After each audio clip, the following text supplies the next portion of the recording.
Hello guys, come to my YouTube channel. Now I am start episode 2. Rohit की है अनिका। अनिका गुलेरिया ने धीरे से ना में अपनी गर्दन हिला दी। हताश होकर रिया फूट फूट कर रोने लगी। सभी जानते हैं कि रोहित मारवा रिया से अपनी जान से भी ज़्यादा प्यार करता है और उसे रोते हुए नहीं देख सकता। रिया को इस तरह फूट फूट कर रोते हुए देखकर रोहित मारवा के लिए अपने इमोशन को समझना और भी ज़्यादा मुश्किल हो गया।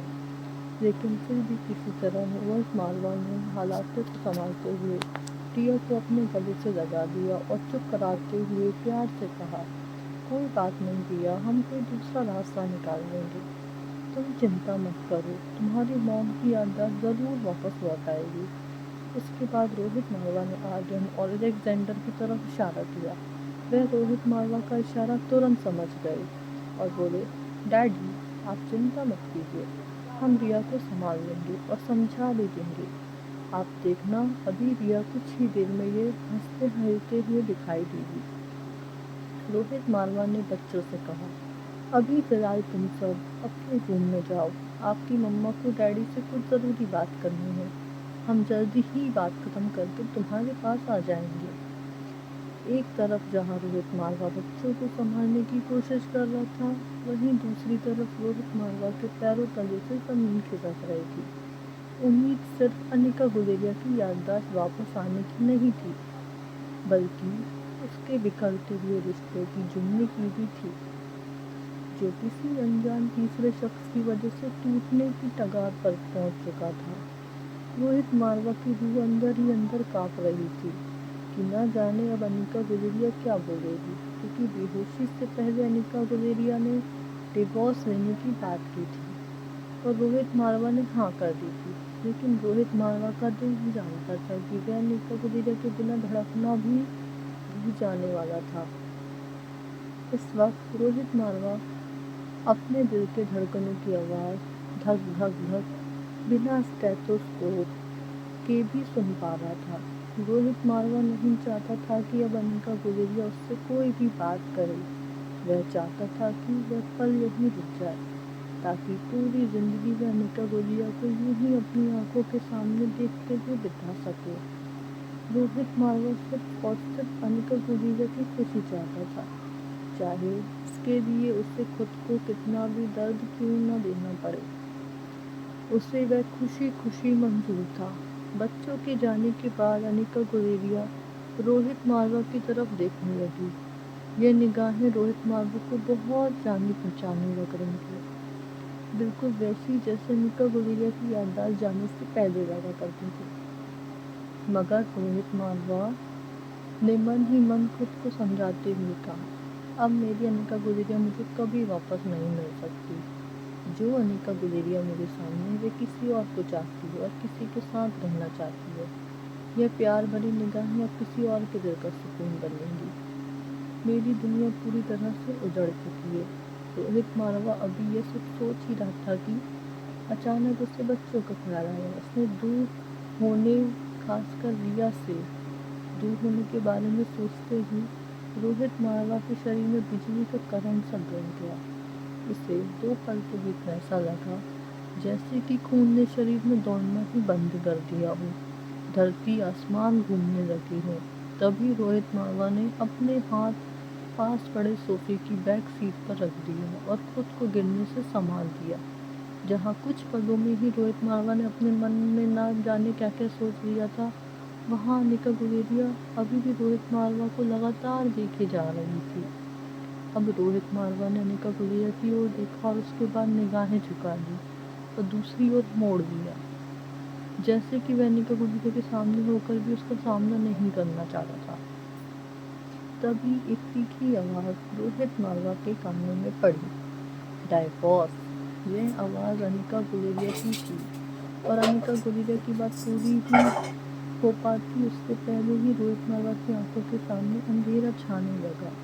उसे यकीन हो गया कि अब अनिका गुलेरिया रोहित मारवा का अलग होना तय हो चुका है। अब रोहित मारवा को हर सूरत में अनिका गुलेरिया को डाइवोर्स देना ही होगा। उसके बच्चों का, उसके प्यार के बंटवारे का वक्त आ चुका था। अनिका गुलेरिया ने अपनी बात पूरी की। डाइवोर्स देना चाहते हो तुम मुझे? मिस्टर मारवा, याददाश्त तो मेरी गई, लेकिन तुम्हें तो हमारा प्यार याद है ना। याददाश्त चले जाने से अनिका गोविंदा का बेशक नेचर तो नहीं बदल जाएगा। क्या तुम्हें बिल्कुल भी याद नहीं कि अनिका गोविंदा को पाने के लिए, उसके मन में प्यार जगाने के लिए तुमने क्या कुछ नहीं किया। अनिका गुलेरिया तो रोहित मारवा की ही है ना। क्या तुम्हें अनिका गुलेरिया के प्यार पर विश्वास नहीं? तुम्हारे मन में अलग होने की बात भी कैसे आई? जिस तरह से अनिका गुलेरिया ने रोहित मारवा से सवाल पूछा था, रोहित मारवा की आंखें बड़ी हो गई। वह अनिका गुलेरिया की ओर मुड़ा और एक टक अनिका गुलेरिया की ओर हैरानी से देखने लगा। यह हैरानी दो वजह से थी।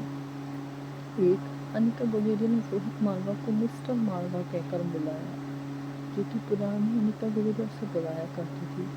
सिर्फ पुरानी अनिका गुलेरिया ही जानती थी कि रोहित मारवा ने उसके मन में जगह बनाने के लिए क्या कुछ किया था। इसके बारे में याददाश्त जानने के बाद अनिका गुलेरिया की कभी किसी से कोई बात ही नहीं हुई थी। दूसरा, डाइवोर्स रोहित मारवा नहीं देना चाहता था, बल्कि अनिका गुलेरिया रोहित मारवा से मांगा था। फिर अनिका गुलेरिया रोहित मारवा को इल्ज़ाम क्यों लगा रही थी? जहाँ एक और प्रेसिडेंशियल स्वीट में एक नई तरह का तूफान खड़ा हुआ था, वहीं दूसरी ओर विक्की अपने कमरे में इधर से उधर बेचैन टहल रहा था।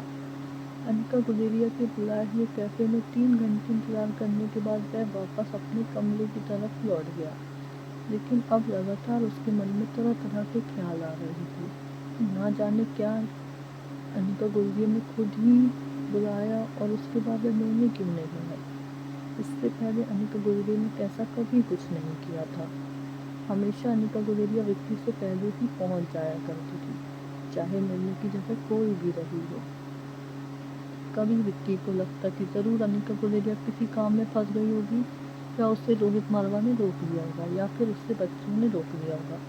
हो सकता है वह लोग कहीं घूमने चले गए हों। वैसे भी तो सब वहाँ पे वेकेशन आए हैं। भला ऐसी स्थिति में अनिका गुलेरिया कैसे मना कर पाई होगी, इसलिए उसे अपने साथ जाना पड़ा होगा। पर अनिका गुलेरिया को एक मैसेज करके बताना चाहिए था कि वह नहीं आ पाएगी, और अगर तब नहीं बता पाई तो कम से कम बाद में ही बता देती।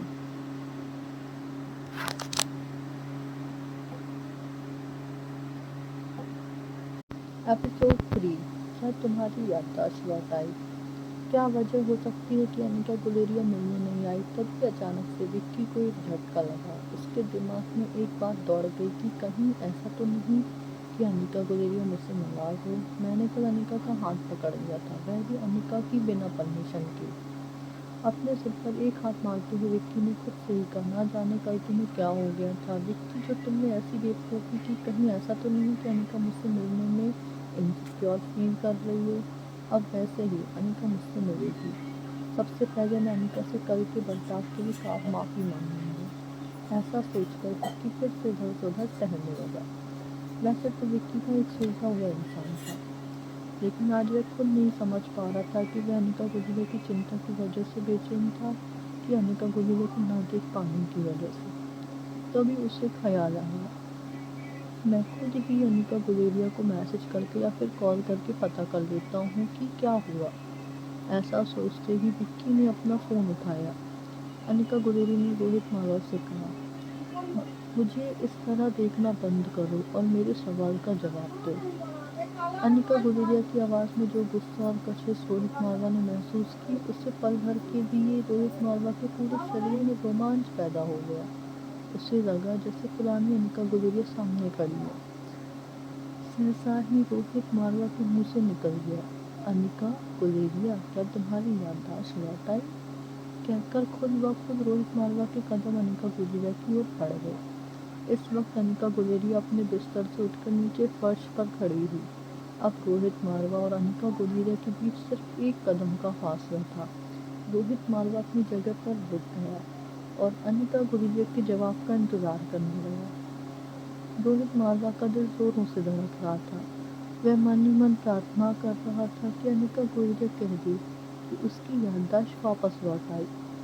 रोहित मारवा को उसकी अनिका गुलेरिया वापस मिल गई है। इससे पहले कि रोहित मारवा और अनिका गुलेरिया के बीच का फासला और कम हो जाता, अनिका गुलेरिया ने अपना एक हाथ आगे करके रोहित मालवा के सीने पर रख दिया और दोनों के बीच की डिस्टेंस को मेंटेन बनाए रखा और जवाब देते हुए कहा, मैं तुम्हारे किसी भी सवाल का जवाब बाद में दूंगी। आज पहले तुम मुझे मेरे सवालों के जवाब दोगे मिस्टर मालवा, एकदम सीधा सीधा जवाब। उधर इससे पहले कि विक्की अनिका गुलेरिया को कॉल कर पाता, उसके फ़ोन पर एक कॉल फ्लैश होने लगा। फ़ोन नंबर को देखकर विक्की के चेहरे पर एक मुस्कुराहट आ गई। उसने फ़ोन उठाया तो दूसरी तरफ से जो आवाज़ आई, और विक्की साहब बताइए, अब तक काम हो गया या नहीं? विक्की ने जवाब देते हुए कहा, ऐसे कामों में थोड़ा वक्त तो अक्सर लग जाया करता है, मुझे थोड़ा वक्त दो। मैंने कहा ना, तुम्हारा काम हो जाएगा, थोड़ा सब्र रखिए सान्याल जी।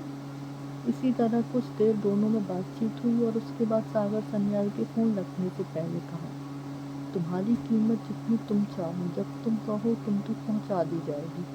उधर रोहित मालवा अनिका गुलेरिया की आंखों में देखते हुए उसके सवाल का इंतजार कर रहा था।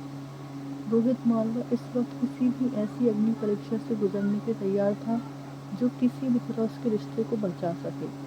रोहित मालवा की आंखों में अनिका गुलेरिया के सवाल का इंतजार जब अनिका गुलेरिया ने देखा तो उसने पूछा, मिस्टर मालवा, आकाश की मौत से तुम्हारा क्या संबंध है?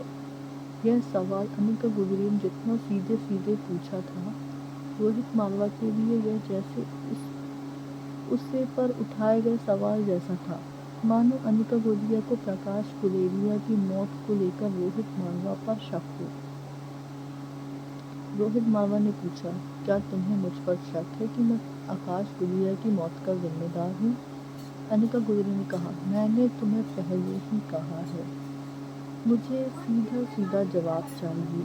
और सच में तुमसे जब भी कोई सवाल पूछूंगी तुम उसका सीधा और सच्चा जवाब नहीं देते, उसे गोल गोल घुमाकर टाल देते हो। और यह भी एक वजह है कि आज हमारे रिश्ते को तुमने डाइवोर्स तक पहुंचा दिया है। रोहित मालवा ने बड़ी ही धीमी और पोलाइट आवाज़ में कहा, क्या अनिका गुलेरिया सच में हमारे रिश्ते को मैंने डाइवोर्स तक पहुंचाया है? इससे पहले कि बात एक बार फिर से अपना रुख बदलकर दूसरी दिशा में चली जाती, अनिका गुलेरिया ने सख्ती से कहा, मिस्टर मालवा, सीधे सवाल का सीधा जवाब दो। रोहित मालवा ने जवाब देते हुए कहा, क्या तुम मुझ पर विश्वास करोगी अगर मैं कहूँ कि आकाश गुलेरिया की मौत के साथ मेरा कोई रिश्ता नहीं? हाँ, यह सच है कि हमारे बीच बिजनेस हमेशा में ही रही, लेकिन निजी ज़िंदगी में वह मेरा बहुत अच्छा दोस्त बन चुका था। और यह बात तुम भी जानती हो, तुम्हारे और मेरे लिए आकाश ने जितना किया उसके बदले में चाहे कुछ भी कर लूँ, उसकी दोस्ती और रिश्ते की कीमत अदा नहीं कर पाऊँगा। रोहित मालवा की बात का जवाब देते हुए अनिका गुलेरिया ने कहा, जो गलती मैं एक बार कर चुकी हूँ उसे दोबारा नहीं दोहराऊंगी। अनिका गुलेरिया के शब्द सुनते ही रोहित मालवा बड़े ही ध्यान से अनिका गुलेरिया की तरफ देखने लगा। अपनी बात को आगे बढ़ाते हुए अनिका गुलेरिया ने कहा, मैं तुम पर विश्वास करूंगी, लेकिन क्या तुम ऐसी कोई बात मुझे बता सकते हो जिससे मैं अपने दिमाग को यह सबूत दे सकूं कि एक एक्सीडेंट के पीछे तुम्हारा कोई लेना देना नहीं? कुछ सोचने के बाद रोहित मालवा ने अनिका गुलेरिया से कहा, उस कंपनी में मिस्टर करण गुलेरिया यानी कि पापा ने आधे से ज़्यादा के शेयर तुम्हें देने की बात कही थी, लेकिन तुमने इनकार करते हुए आधे से ज़्यादा शेयर आकाश गुलेरिया को देने के लिए कह दिया, ताकि कंपनी में किसी भी तरह के डिसीजन लेने में आकाश को दिक्कत ना जाए। इतनी बात तो सब जानते हैं, लेकिन इसके अलावा भी एक सच है जो तुम दोनों के अलावा मैं भी जानता हूँ। प्लीज़ गाइस, सब्सक्राइब कीजिए और फॉलो कीजिए।